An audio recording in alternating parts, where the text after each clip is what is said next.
Partido Democrático Husuban no governo constitucional atucuda fini nebediak nune beleku resultado nebediak mos iha futuro ba geração turmai.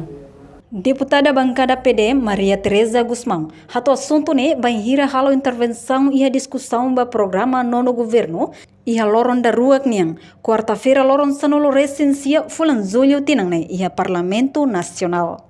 Tuirnia, banhira halo buat nebediak, ba povo maka povo seigava governo, mai be banhira kuda finir nebeat, maka ikus mai ninia resultado mos sesaiat. Governo desia nebe lidera husi kairala sanana Guzmão, se lori fini diak bakuda ia sociedade let, nune e povo beleku ho resultado nebe diak, mesmo programa hirak nela fácil, mai be tenki iha komitmento. Pitakura ida nela pitakura. Espera no governo lidera husi mamboto kairala sanana Guzmão, hagu ona e começa a dar ona kuda fini diak, nune ku resultado nebe diak mos ba geração turmai. La fácil, na ideia vontade no commitmento. Sucesso no desafio e o obstáculo nem é relativo, mas é ao cerca.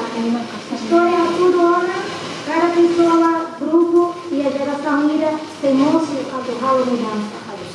Mudança é dinheiro, pouco bem e tal esperança, e era genial também. Quando ira não vou esperar a senhora Guzmão, moço fala e a pauta política, como o resto do mundo.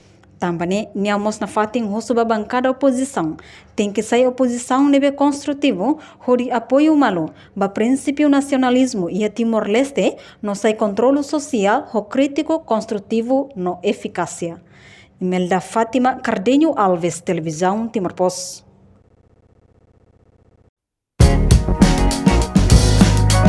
Janela Informação, bem Roto. A tua informação atual dia Clio, que é Tahaluha.